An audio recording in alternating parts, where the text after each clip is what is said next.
Hello. First of all, welcome to Belarus. We're interested to see how a young British manager is going to get on over here. Could you perhaps describe yourself to any fans that may not have heard of yourself before now?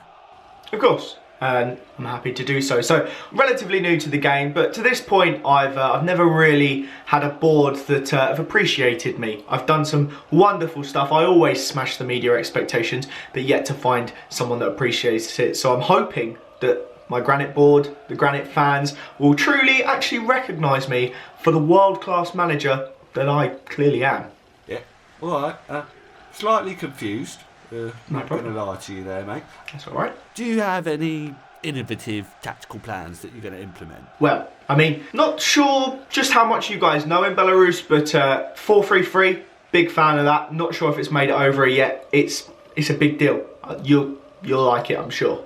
Nah, we've heard you struggled enormously at your previous club, AEZ, getting the club into huge financial debt and, well, if you don't mind me saying, quite frankly, never winning any games. Is this indicative of you or the club's setup? I think we all know the true answer to that. I mean, I'm a great manager. I may have got a few too many players in the club, but come on, they're not a good club. They're not run well. I don't know how many times I can tell you this. AEZ are an awful club, and if any of the fans or board are watching out there, you're scum. What makes you choose Belarus? Especially as a man that doesn't speak the language. Well, quite frankly, I was going to ask the same question to you because it seems as though you are not speaking Belarusian or even just straight up Russian. Both languages available in this country. I've done my research, don't you worry. As for why did I choose it, not speaking the language, we've seen just what works I can do when I don't speak the language. I could probably pick up a little bit of Russian. I heard it's a little bit easier than Cypriot. Sounds good to me. Do they even speak Cypriot in Cyprus? I don't know, I spent 2 years there. Didn't even bother. All I asked was hello, goodbye, forward, back. That's all you need to know in management, really. Where do you see yourself in 3 years with Granite? Granite, I could see us being defensively solid as a rock. I don't see myself at Granite in 3 years. Just a stepping stone club for me, really. As a guy like me, top drawer manager. Why would I stick around for too long? I'm just here to get my coaching badges, really. Well, that's an interesting one. Alright, Thanks, mate. lastly, we want to know a little bit more about your squad. Who will be lining up as captain and who do you see as your key players for the upcoming season? Okay, so we've got a few options. Captain, I mean, we've got a great set of leaders in the squad, really. Quite frankly, I'm going to leave it to be a bit of a versatile role. It'll be changing week in, week out. Do it. As for key players, we've got the lad Napoli on the wing. Sadly, he doesn't come from Napoli. Got a few good players. Our goalie's absolutely fantastic. I can't say his name, though. It's a nightmare. But other than that, great set of lads. I think we'll go far. Oh, sorry. Sorry, let me just get that. Hello? Yes, Mum. I know. I don't know how I got it either. They all seem to love me here, though. But yeah, Belarus. Yes, I packed my underwear. Right, I've got a press conference to do anyway. Guys, I hope that's it. I've got a team to go and manage, so nothing else to say really other than roll the intro.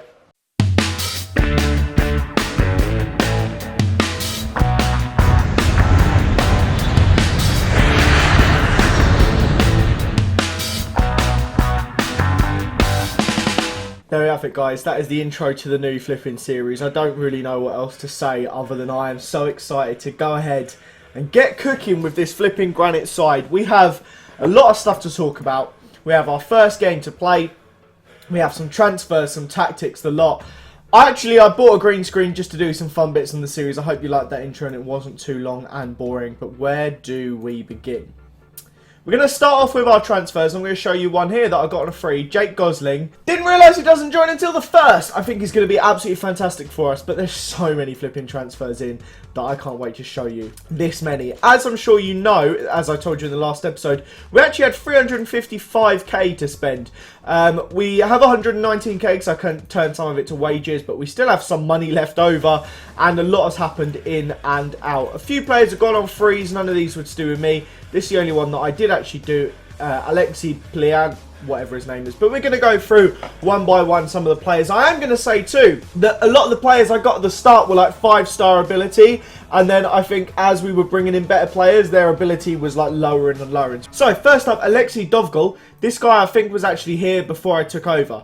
I don't think I was here until this one. So Dovgul and Novik, who looks okay. They were both here beforehand. They both look like okay players. Dovgi, just to show you, 2.5 stars. Then we're going to go to Sergej Melnik. Now this is one. He's 2.5 stars. He actually started off as 3.5 stars. But like I said, as I brought players in, he got lower and lower down the pecking order. He's also out for 3 to 5 months.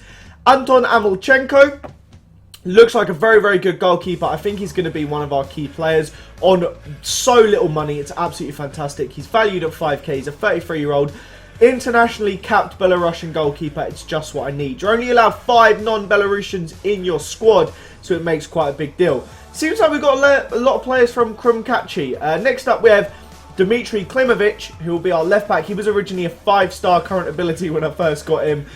He looks like a fantastic fullback who'll be bombing up and down that left-hand side. He can play in a lot of positions. Dmitry Rekic is our, basically, can play all along the front three. For some reason, that is down as his most natural position, but there is his favourite role. So it's quite bizarre. He prefers to play on the left, but he's best in the middle. He can play all over the place. He costs us 5k. He was actually transfer listed, but I feel like for a 3.5 star player, 5k when we have so much money is not a problem at all. This guy, 3 stars. He's basically a backup right back. He's Belarusian. He is going to be... I actually planned for Sergej Melnik to play more often. I think maybe because he's younger, but we'll rotate those two throughout the season. Then we have Oleg Pototsky. Very, very good little player. Will do a job on either wing. He was a 4-star player when I first picked him up, but again, he'll be part of kind of everything. Now, as you can see, I'll show you Yosimar Makiavala, a fantastic striker, 3.5 star current ability. He's going to do a lot for us. But then these guys all happened on deadline day, and I'd made offers for them around like the 12th sort of time. So I got to deadline day and I was like, it's not happening. So I panic signed Emir Bielik, a defensive midfielder, central midfielder, will be fantastic in the future. He's not that good now. And Alexander, however you say his name, a 2.5 star, good potential again. But I panicked and I was like, we did not have many midfielders whatsoever. Our central midfield options were abysmal. So I signed loads of players. And then right on deadline, all the free transfers popped up as available. So we got this guy, who I think could be our key player this season. He's got a lot of fantastic mentals and physicals. His technical could be a little bit better, but he's a 4-star player. He's experienced. He's a good Italian. He's played actual, like, semi-decent level of football, and he could be very good. We've got Alessandro Marchi, central midfielder. I think he's going to be one of our best midfielders at the club. We've got a few good midfielders now. Before deadline day, our best midfielder was a 2.5 star right back. That sums it up. But this guy looks brilliant. I think he's going to be a very solid ball-winning midfielder. Then we've got Matthias Spezzani, another midfielder, but he can kind of do everything. He's a little bit of like a box-to-box playmaker-y sort of guy. Great passing, great tackling. He's going to be very industrious in the middle, 25 years old, another Italian. We've got quite a few Italians. Then we have Domenico Franco, another midfielder. As you can see, we had no midfielders, so I went ham and bought like 4 on deadline day because literally that was the thing we were missing out on the most. Padraig Amond, it'll be Amond, probably being Irish. Just a solid striker, fantastic finishing, good physicals. Not much else really other than finishing and physicals, but that could mean a lot. And as a defensive forward with great teamwork and work rate, if we need him, he'll be great. I feel like defensive forwards are very good this year. Then we have another right back, one of many. He's not very good though, so probably won't be getting played much. Lucas Lopez Garcia, again, one of our better players. He's a 3.5 star player, and yeah, he just looks like he'll do a good job. And last but most certainly not least, Stanislav Nakimov. He's a right winger with potential to grow a lot. A good bit of pace, but he's not that great at the moment. So, if we look at our squad, we'll see there's a few players that are pretty flipping decent, to say the least. It was crazy. When I first took over, like, all of these guys were like 4.5, 5 stars. So, the team's obviously improved dramatically. I still don't know how good we are in the whole scheme of things. We probably could have done with some more centre-backs because upon reflection, we don't really have any centre-backs. I probably should have signed some in the window, but it was so hard to bring in players. This is the formation we're going to be rocking. Same as what we finished up at AEZ with. Like I said, you need, you can have a maximum of 5 foreign players in the first 11, but that means you can just stack the whole bench up with foreign players if you like. It's completely up to you. So we've got some good options. Players are on a lot less money than they were at AEZ. I mean, our highest paid player here is on 925, but really the general consensus of the squad is 500 quid and down. So we've got some absolute bargain players in there. We have a very good squad to compete with. As I mentioned in the last one, The Cypriot division is 25th in the competition reputation, whereas the Belarusian one's 23rd. So, we're in a better league, but it's also a league massively dominated by Bate Borisov. A very, very good team with some absolutely fantastic players. But scrolling through, I feel like there's going to be fairly decent levels of competition throughout the season. So, we're going to go into our first game against Islok. We'll see what they are previewed to be. Obviously, Granite and Naftan both came up. Islok are predicted to be 9th, a fair bit above us. So we'll take any result from this game.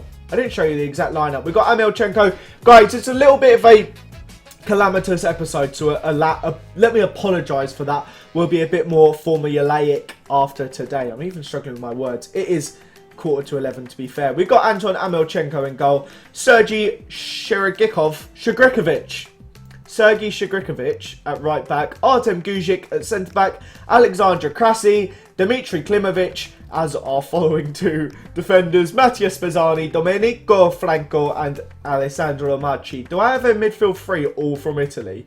Well, that's just absolutely unreal. Why have I got so many Italians? We've got Eamon Napoli on the right wing. It's not his favourite position, but I don't really care. It works for me. And then Dmitry Rekic on the left and Yosimar Makiavala up front. We do have a few options that can play up top, but we're going to start out with him. We're going to be playing a pretty simple 4-3-3. Let's get into this damn flipping game. We have some flip. I'm going to auto number it. I never normally do that, but I am as a one-off. Let's go. I just want to get into this game and show you guys. We're going to take over as our first match. It's a special day. Let's do this. Let's allow him to do that. We're going to be passionate here. Continued my great form with fantastic team talks. That's me, isn't it? Match information. It's snowy, -2 degrees in Belarus. I think I called it Bulgaria in the starting intro. I may have done. There was definitely, I'm not sure if anyone caught it, the adverts in the background were for Bulgaria Airlines and stuff like that. Ooh, off the crossbar. We are in blue, I had to check. Yeah, for like Bulgarian Airlines because I couldn't find any like Belarusian things and I hope no one would notice if it said Bulgaria in the background. I think it was all Bulgarian stuff, to be honest. But Kuyate is on the ball here. It's cut out by Marchi. A lot of players are lacking match fitness, especially all the free transfers that came in on deadline day. So it's going to take us a few games to really get going. But Marchi plays it to Rekic. If we can get a goal here, I'd be very happy. Our Makiavala, legend striker. That took a really bizarre trajectory as it like came off the goalie. But we've started off pretty well. First 30 minutes, very even game so far. Spezzani has the ball. He is dispossessed though, and it comes to Ivanov, who plays it through Kuyate and gives them a 1-0 lead. They're playing the standard 4-4-2. I told you in the pre-match press conference that they don't know much about the 4-3-3. Well, they obviously do, because they know I'm yawning. This is bad. They know how to counter it. Anyway, 1-0 down. I don't really know what to say. I think we'll be alright, though. I don't think we should be too worried about early season results. We're predicted to finish bottom again. We have to remember that every club we're going to, we haven't been a favourite. It's just a case of getting our flipping badges done and just kind of seeing through it. I want to try and focus on morale at this club a little bit more than the last one. But like I said, as long as we stay out of that bottom two, which I'm confident we can, despite being one of two newly promoted sides, I think we have enough of a team to actually stay clear of that. As long as we can do that, then we're okay, because it is still a bit of a learning process, and so far the two teams we've taken over have been newly promoted teams in horrific leagues with very little money.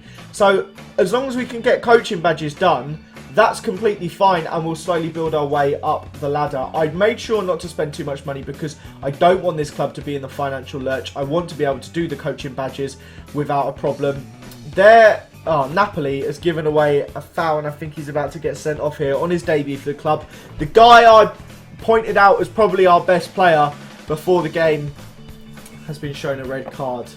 A little bit of a worry, but there's only one thing to do in this time, isn't there? It is the infamous formation. To clear it all, we're just going to go higher tempo, look for the overlap, right ball into the box. That's it, we're going narrow. We are going narrow. Narrow in the DMs. Going down in the DMs. Go down. I'm going to give it another 10 more minutes before Rekic comes off. He's currently the captain, but he's actually not a very good player. We'll wait until it goes to like 68. What? Yellow cards flying out all over the place. Right, here we go. Let's get the essential attacking midfielder off. We're actually going to play Mr. Machiavelli right there. I know that's not his name. And then we're going to bring on Podrag Almond as a defensive forward on his own. I considered bringing in a player that I used in my off-camera journeyman save, Ricky Miller, who plays for Dover, and he was a fantastic defensive forward, and he was actually available on a free transfer, but he wanted £1,000, and I couldn't justify it for someone that I used in another save, like that being my only reasoning. But being a man down has kind of been quite evident here as they're spraying the ball around with pretty much no worry at all. They are playing a 4-3-3 now, quite funnily, but with 3 strikers. They don't do it properly. They've earned themselves a corner after they hit the crossbar, but Amalchenko deals with that well. I'm looking forward, guys. I was yawning, so I couldn't commentate, and they scored a cross. I was trying to finish the yawn as quick as I could. We have gone 2-0 down, but we're away from home. You have to remember, it's a building process. I am looking forward to getting to a team one day where we are favourites. But don't judge me on this. We're at a club that's predicted to be bottom. Imagine I'm basically Sunderland or a Hull. I'm not supposed to do a right lot, although I would like to be dealing with stuff like that. I'm getting a little bit worried. I'm going to start playing counter. Despite the fact we're dominating possession, I feel like the counter is the better. I couldn't even see that player there in the middle. I feel like counter is the better thing to do just to get more men behind the ball, because we do seem to be in a little bit of trouble once again. That was an absolutely tempting. At least it's not 5-1 like Arsenal. Despite the fact we're on counter, it looked like they were having a counter attack there. Marchi has held on to the ball for a while. I don't know what that was. Krasi has got to it. Played it all the way back to Amalchenko. What? That wasn't even a highlight. They've got the ball on the left-hand side now. It's gone to Sideko. Crosses it in. It's dealt with. Franco gets it out to Ostruk. The highlight's not over yet, though. I can't read some of these names quick enough. Abidemi, Prokopichik, their centre-back. Sedko. Guys, this is tricky. I need like a Belarusian dictionary or something. Ostruk whips it into Kuyate, fantastic ball to Ivanov, and they just miss. Do we have it on key here? Because it feels like there's been about 1,000 highlights. We do have it on key, flipping egg. The whistle's probably about to go now. Marchi has his pass intercepted. Guys, I want to say, for our first game away from home against a semi-decent side, that isn't the end of the world. A lot of the players are a little bit upset with me. That's going to bring us to the end of this episode, though. We had a lot to get through at the start. We had a lot of interesting stuff, really. I am going to go ahead and give him a 1 week fine, and he accepts it. That's how I like to try and set the tone. I'm going to give everyone a 1 week fine, because if you start doing that, if you give it to everyone, then they're quite a little bit more forgiving in future, because you can tell them it's club policy. But if we can get off this screen right now, I'm going to show you guys a couple of things real quick. So obviously we're studying for our National C licence. Our reputation as it stands is 5%. We're going to want to see that grow. Obviously that means we're not even on a star as of yet. Obviously I'm assuming you have to get to 20% to get your first star. Other than that, our coaching stats are pretty horrific, but they're likely to go up. Apparently, our coaching style is defending. Player mentality is balanced. I disagree with a lot of these, because I think we're a very high press side, and it's obvious what our second preferred formation is. I don't know why we don't like Paul Lambert, but it's understandable because he is a little bit of a mug. And real quick, our overview. I've earned 73 grand, which is pretty nice. We played one game at this club. In total, our win percentage is 32. Our goal difference is minus 15, but we're going to work on that. Don't you worry. Guys, we have some big games against like teams that I think will be kind of around us in all of these. I think we're going to come back for a triple header of Dnipro, Mogilev, Gomel, and then the other team we were supposed to play in Nafta, and that'll be the triple header. So I'm going to get some big games done for you guys, and we'll see you around then. Hopefully the team are firing on all cylinders, and it should be pretty exciting. Smash that like button for this new damn team. It's pretty exciting. Thank you so much for watching, guys. Have a fantastic day, and I will see you all next time. Bye, guys.